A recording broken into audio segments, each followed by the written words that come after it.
Well, tomorrow in Florida, lawyers for Al Gore and George Bush will be back at it arguing whether a judge should order another partial recount. This just may be Al Gore's last hope in Florida as both sides wait for the U.S. Supreme Court to rule whether these hand recounts are legal. Don't be nervous, I won't hurt it. It get crazy, baby, welcome to the circus. The early 2000s marked a turning point for the United States. Following the September 11th attacks, the nation was engulfed by grief, fear, and a powerful sense of vulnerability. Today, our fellow citizens, our way of life, our very freedom came under attack in a series of deliberate and deadly terrorist acts. These emotions influenced not only legislation and foreign policy, but also reshaped media, popular culture, and public discourse for years to come. Military and federal workers, moms and dads, friends and neighbors. Thousands of lives were suddenly ended by evil, despicable acts of terror. The terrorist attacks of 9/11 deeply traumatized the country. In their wake, Americans looked to leaders, news outlets, and one another for comfort, clarity, and answers. But amid national mourning, a new era of suspicion and division began to take hold, both at home and online. Most people don't know a third tower fell that day. The government says fire brought it down. The collapse of World Trade Center 7 was primarily due to fires. I, along with 1,400 other architects and engineers, have found the government's conclusion to be physically impossible. Impossible. We need the truth about what happened that day. Go to rememberbuilding7.org. Why it fell, why it matters, and what you can do. Passed just weeks after the attack, the USA Patriot Act dramatically expanded the government's ability to surveil both foreign nationals and American citizens. With overwhelming bipartisan support, the legislation authorized roving wiretaps, secret court orders, and bulk data collection, all under the premise of national security. This new law that I signed today will allow surveillance of all communications used by terrorists, including emails, the internet, and cell phones. This bill met with overwhelming agreement in Congress, because it upholds and respects the civil liberties guaranteed by our Constitution. This legislation is essential not only to pursuing and punishing terrorists, but also preventing more atrocities in the hands of the evil ones. The bill before me takes account of the new realities and dangers posed by modern terrorists. It will help law enforcement to identify, to dismantle, to disrupt, and to punish terrorists before they strike. Supporters argued it was necessary to prevent future attacks. Critics warned it threatened civil liberties, particularly for Muslim, Arab, and South Asian communities who were increasingly scrutinized. But we have to keep in mind the core principles of the Constitution and civil liberties, and that's something I think this administration has failed to do. They passed the Patriot Act. Would you have supported the Patriot Act? No, I would not have. And I think that the Patriot Act is a good example of fundamental principles being violated. Many Americans, fueled by fear and uncertainty, began to associate immigration, especially from Muslim-majority countries, with terrorism. Though the 9/11 hijackers entered the U.S. legally through air travel, speculation that they crossed through the southern border took root. We have captured 25,000 illegals sneaking into this country who are not Mexican. Iraqis, Iranians, Afghanis, and some from Yemen, a terror hotbed. Now, Homeland Security has warned Texas authorities to be on the lookout for a man from Somalia who has ties to al-Qaeda.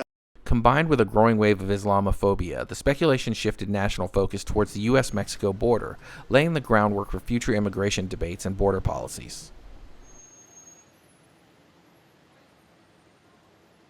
In this climate, conservative media outlets found fertile ground.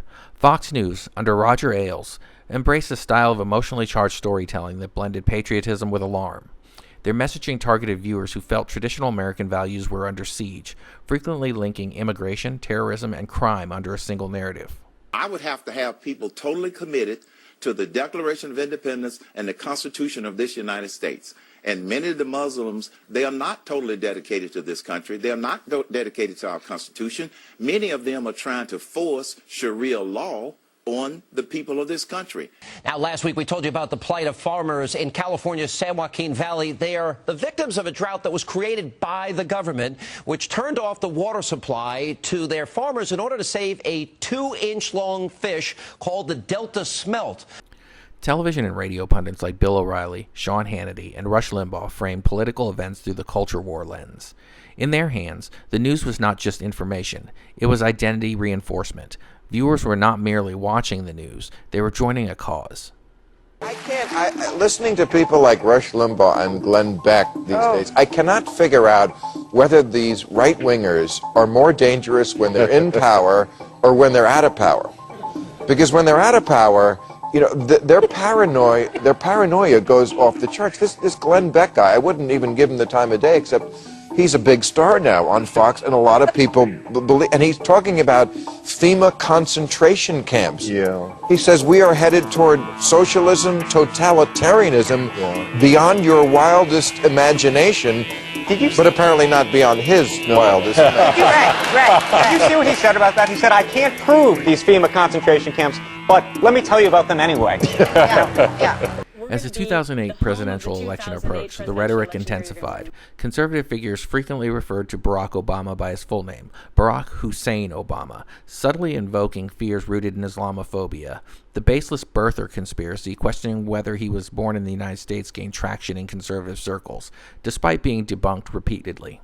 Barack Hussein Obama. If his middle name is Hussein, what is wrong with people that bring up his middle name? Because his father was Muslim and named him Barack Hussein Obama. Social media began playing a critical role in spreading these theories. Platforms like YouTube, MySpace, and later Facebook and Twitter allowed users to share information at unprecedented speed, faster than traditional media could correct false claims.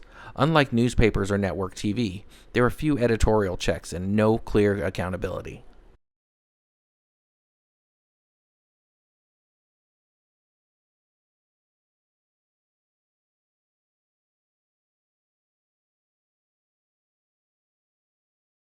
This decentralized media environment enabled conspiracy theorists like Alex Jones and platforms like Breitbart to rise in influence.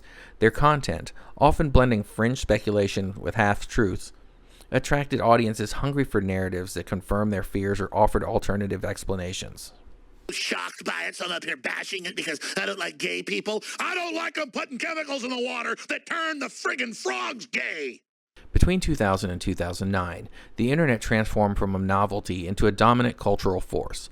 Blogs, message boards, and forums became echo chambers where partisan ideas hardened. The term fake news hadn't yet entered common usage, but the groundwork for its weaponization was being laid.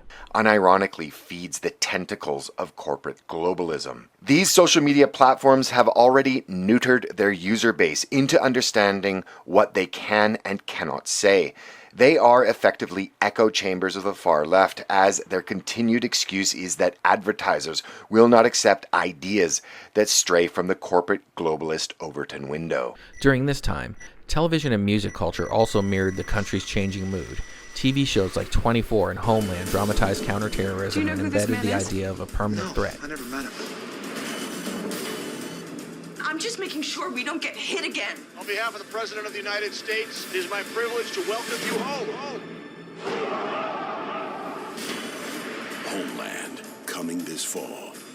Films such as United 93 and Zero Dark 30 frame national security in terms of sacrifice and secrecy.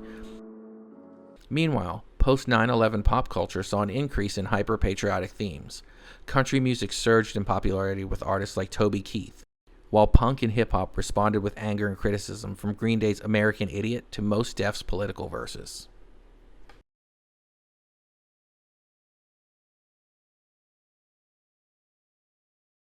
While the culture war unfolded on-screen and online, real-world legislation reflected the nation's shifting priorities. The Real ID Act of 2005 tightened documentation standards and increased surveillance measures under the guise of immigration reform. Real ID is really a minimum set of standards that states are asked to follow, so that each state will at least adhere to minimum standards before they issue a driver's license or identification card to their various citizens. Policies like Operation Streamline criminalized border crossings, and Department of Homeland Security funding ballooned. Operation Streamline came into effect in the year 2005, and the idea was to create a zero-tolerance policy in certain areas, in certain Border Patrol sectors, prosecuting everybody that came over across the country, crossed into the country illegally. These measures reflected a growing belief that security justified surveillance, but they also contributed to long-term mistrust of government institutions, particularly among communities of color, immigrants, and civil liberties advocates.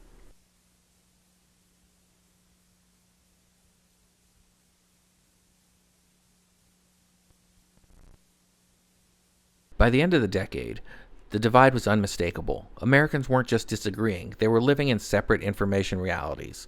One side consumed MSNBC and The Daily Show. What do we want? Equality. When do we want it?